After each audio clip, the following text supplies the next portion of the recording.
Então, eu passo a palavra agora para o doutor Sérgio Moro, indicado ministro, o próximo ministro da Justiça e Segurança do Brasil.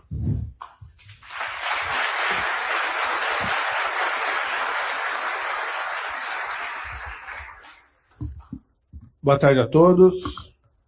Gostaria inicialmente de cumprimentar e agradecer o gentil convite que me foi feito pela FGV, pessoa do professor Quintela. Gostaria de cumprimentar todas as autoridades aqui presentes, prefeito Crivella, governador eleito Wilson Witzel. São várias as autoridades, não teria condições aqui de dominá-las todas. Tomo a liberdade de cumprimentar todas as demais na pessoa desse formidável colega, desculpe a gafe, não mais colega, mas amigo, o doutor Marcelo Bretas, um juiz destemido que faz um incrível trabalho aqui na cidade do Rio de Janeiro. O primeiro dever de qualquer pessoa que se encontra numa posição de governo é a honestidade. E nessa linha eu peço desculpas pelo atraso havido no início do evento. A culpa foi minha, eu estava em outro evento e pedir desculpas pessoais aqui ao professor. Eu gosto sempre de chegar no horário e cumprir meus horários, mas infelizmente estava no outro evento. Achei que conseguiria sair mais cedo, mas estava num palco dessa mesma forma e não tive esse espaço. Para esse evento de hoje, há várias abordagens possíveis. Eu poderia falar dessa experiência da Operação Lava Jato, o que foi ali vivenciado, mas eu acho talvez mais interessante falar sobre o futuro, não falar sobre o presente. Eu tomei uma decisão algumas semanas atrás, uma decisão, para mim, pessoalmente muito difícil, imagino que muito similar à que foi tomada pelo ilustre governador eleito, de abandonar a magistratura. Isso tem um peso imenso, não só do questão pessoal, mas a questão de abandonar uma carreira a qual nós nos dedicamos muito intensamente durante tanto tempo, e uma carreira que nós sempre sonhamos em permanecer nela e fazer um bom trabalho. Mas me foi oferecida a oportunidade pelo senhor presidente eleito de assumir esse cargo de ministro da Justiça e da Segurança Pública e, nesse cargo, poder fazer um trabalho importante. Eu vejo hoje, o próprio resultado das eleições é ilustrativo disso, uma grande preocupação da população brasileira em relação à questão da corrupção e à questão da segurança pública. E não é uma preocupação imaginária, não é algo criado, que não tem um fator de realidade. O que nós vivenciamos nesses últimos anos, em todas essas investigações conduzidas pela Polícia Federal, pelo Ministério Público e tratadas no âmbito judiciário, foi uma corrupção disseminada e descontrolada. Aparentemente, há um rompimento de uma tradição de impunidade, não só por esses casos, mas por alguns precedentes, como o ali citado o caso Mensalão. Há um aparente rompimento dessa tradição de impunidade, mas é uma tradição de impunidade que sempre pode retornar. Por outro lado, os números, o quadro da segurança pública em geral é igualmente escandaloso. Uma taxa de homicídio, o número de homicídios anuais de mais de 60 mil homicídios, que são números quase de guerras. Outros crimes, números igualmente expressivos, como roubos, latrocínios ou crimes sexuais. A própria situação aqui, esse estado talvez seja um dos que mais sofreu com o problema da segurança pública, resultando até numa intervenção federal decretada no começo do ano. Enfim, uma grande oportunidade me foi oferecida.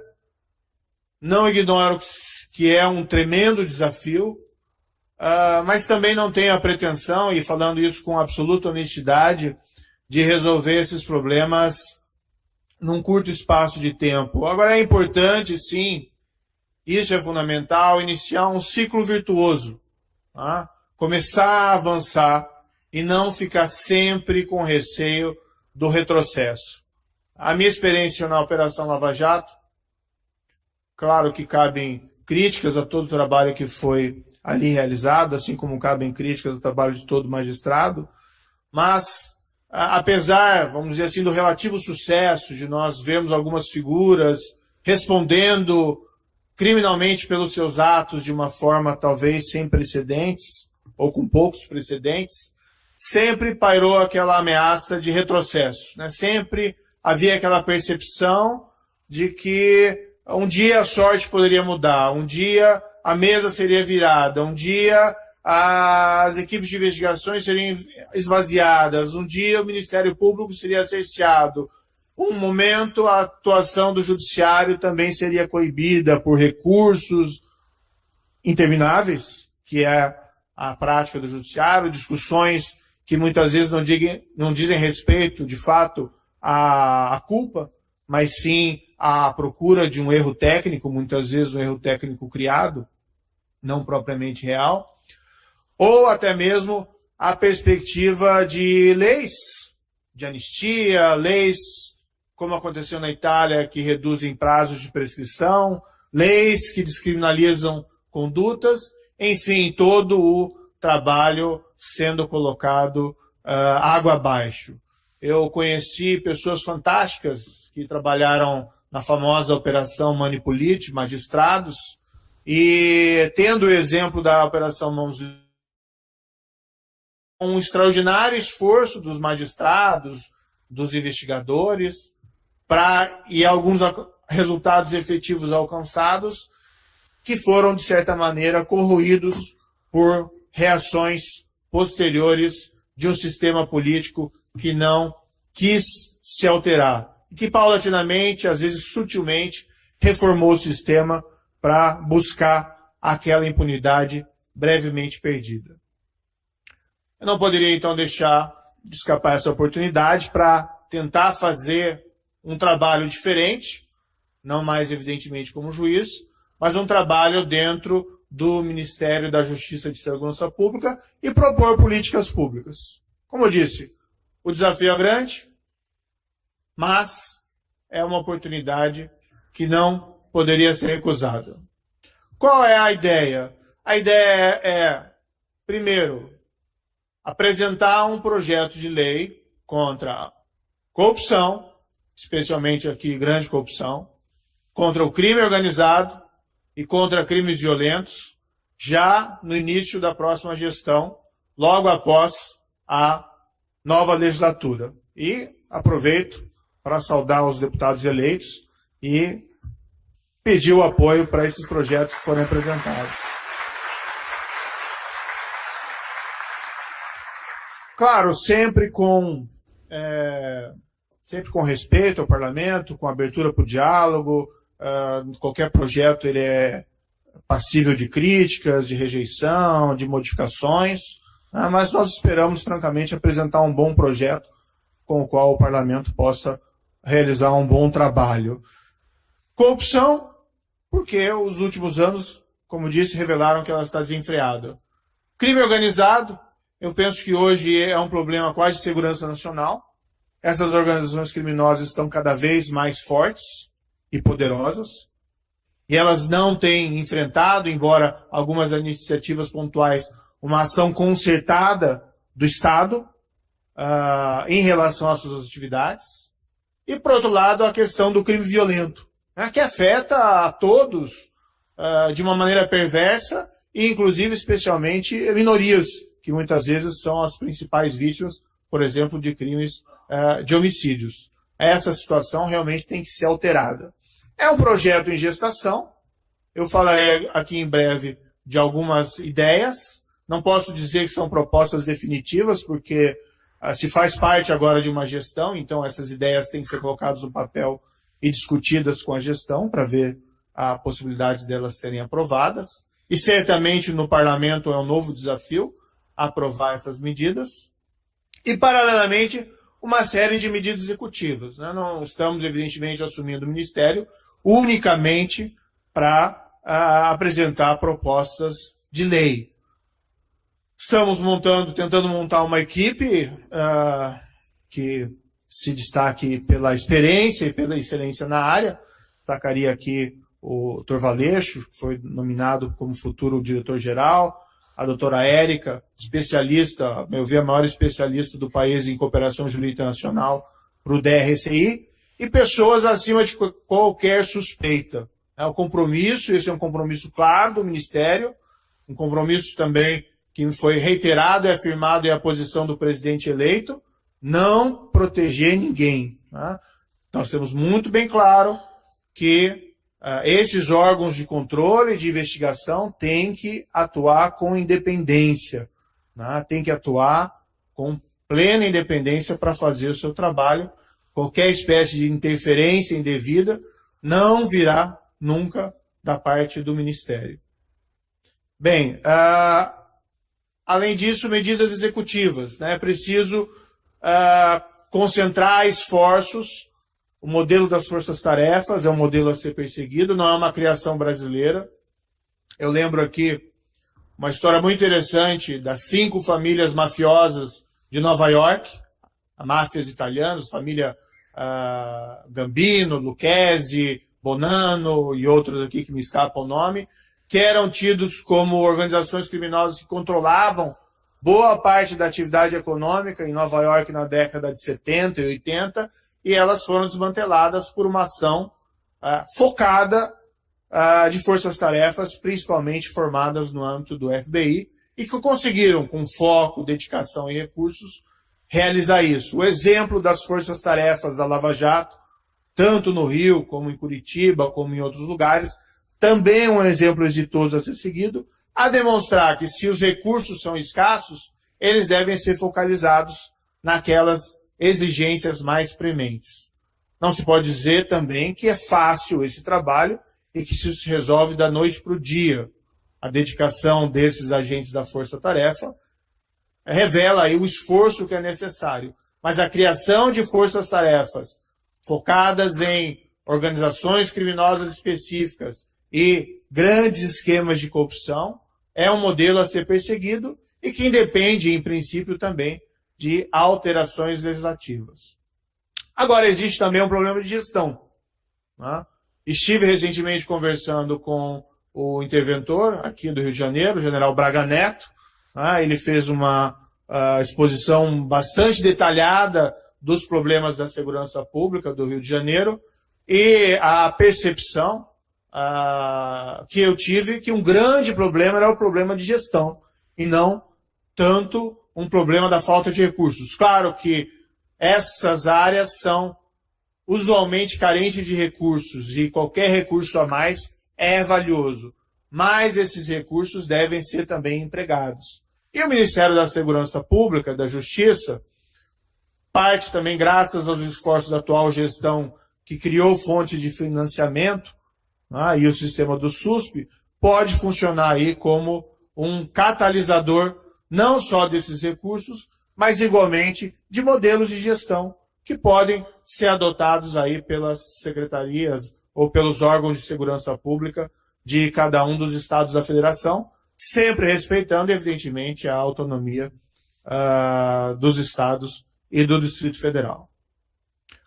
Bem, não tem condições de detalhar todas as ideias, todas as propostas, mas, como eu disse, são 3 problemas a serem atacados. Sei que as atribuições do Ministério da Justiça são maiores do que o problema criminal, mas o foco vai ser essa agenda anticorrupção, anticrime organizado e anticrime violento.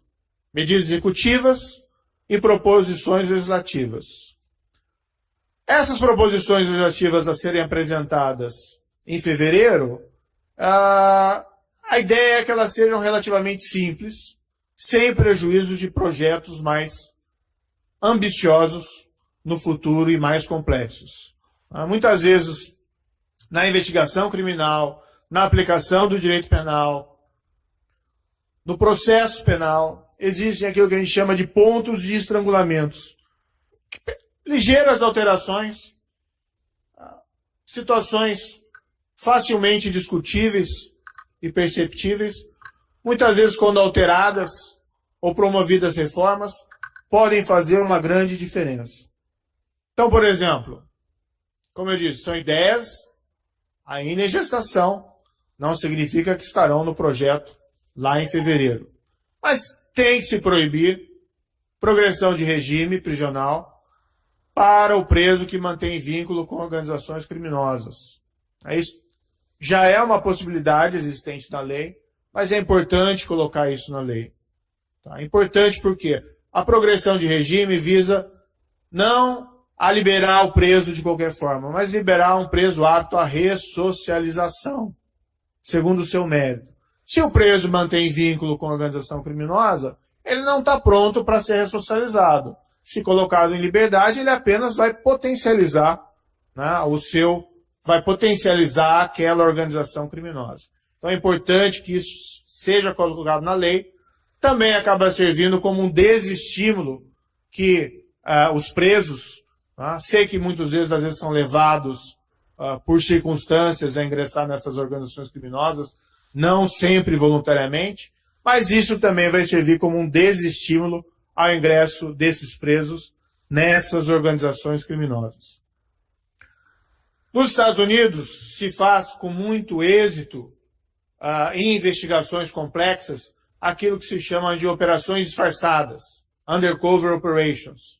No Brasil, isso talvez já seja uma possibilidade com a figura da infiltração de agentes na 12.850.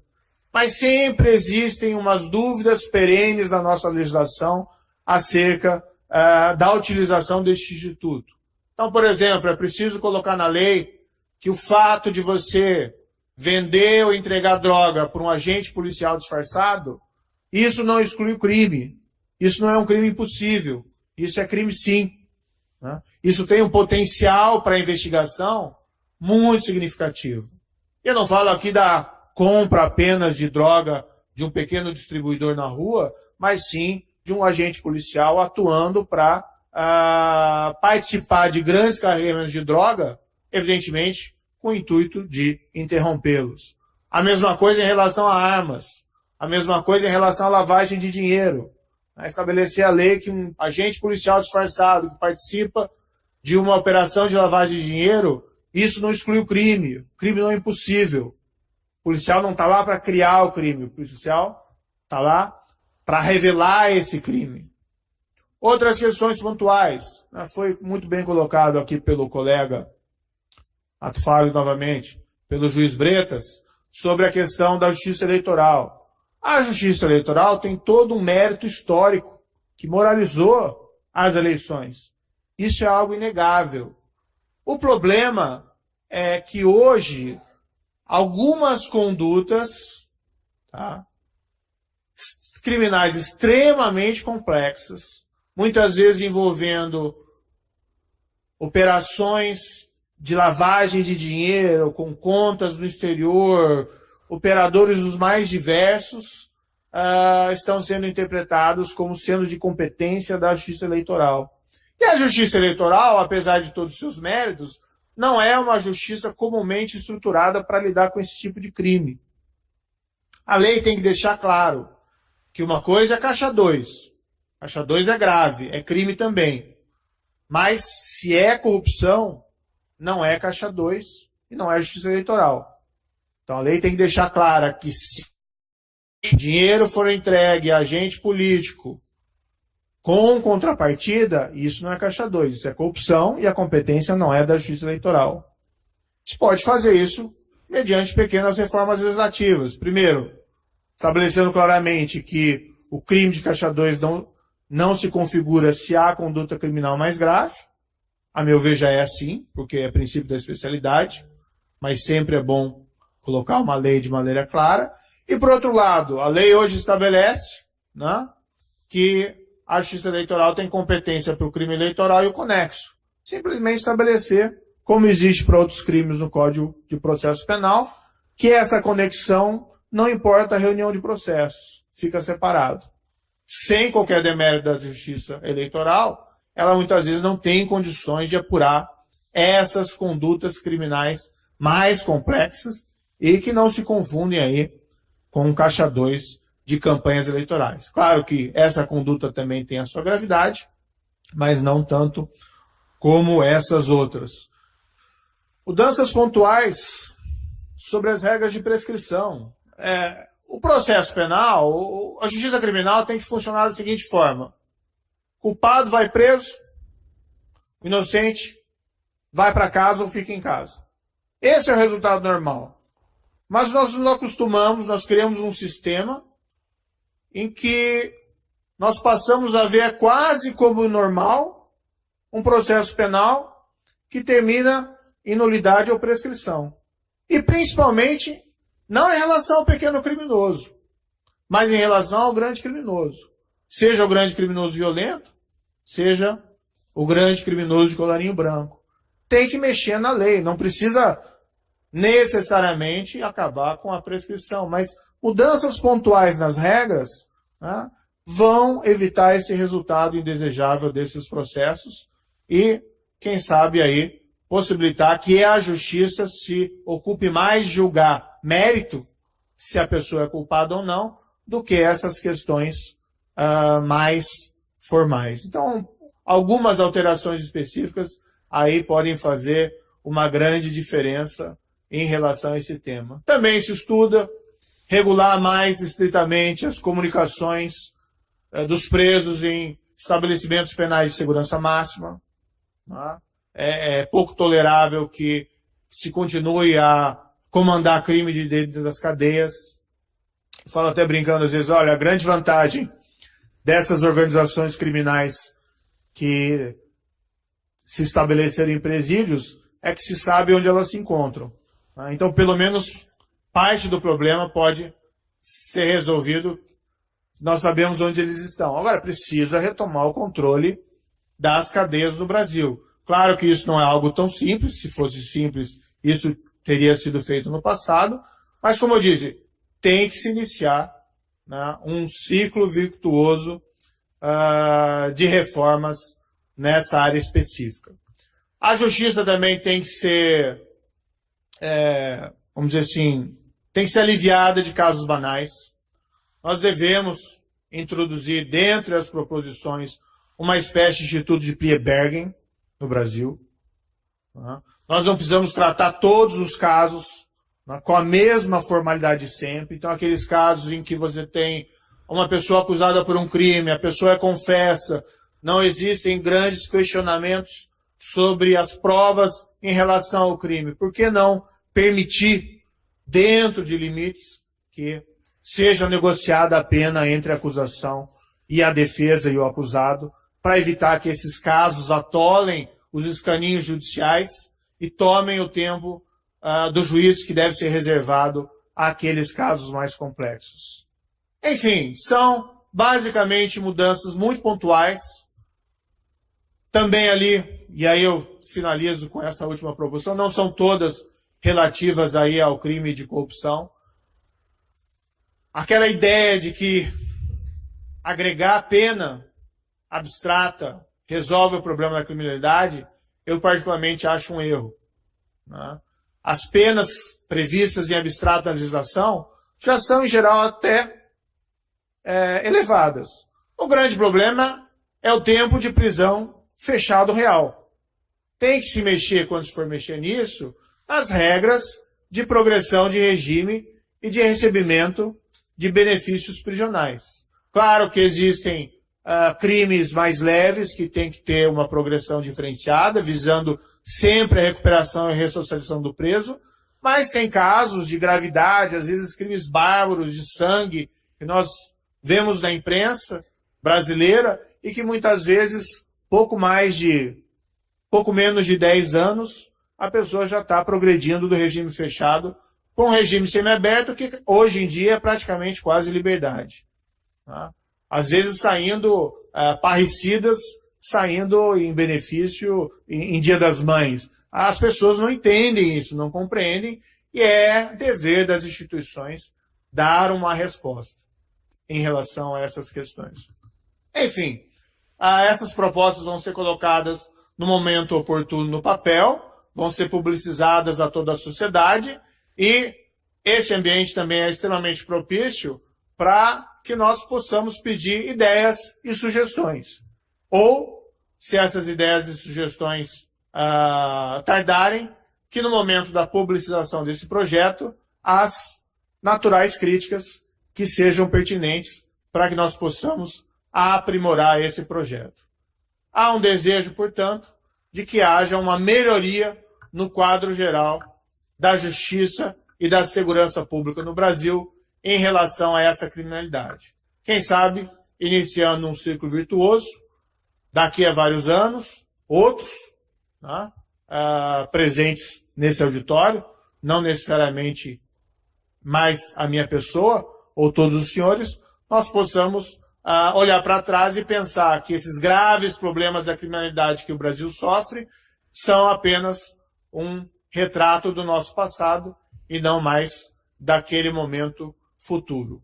Nós temos muitas vezes uma crença de que alguns problemas permanentes do Brasil são problemas naturais, quase como doenças tropicais, que nós temos que aprender a conviver com esses elevados índices de impunidade, de violência, de criminalidade, e que nós não podemos fazer nada a respeito. Isso tudo é falso. O que nós precisamos, sim, é melhorar as nossas instituições e melhorar as respostas das nossas instituições para esse tipo de problema. Sempre podemos ter em mente e lembrar um problema que era tão complexo no Brasil, que foi superado, a hiperinflação dos anos 80 e dos anos 90. Eu lembro aquele período, havia quem dizia que o Brasil era assim mesmo, que o que nós tínhamos que fazer era aprender a conviver com a hiperinflação, que era uma peculiaridade brasileira, e que nós não podíamos fazer nada.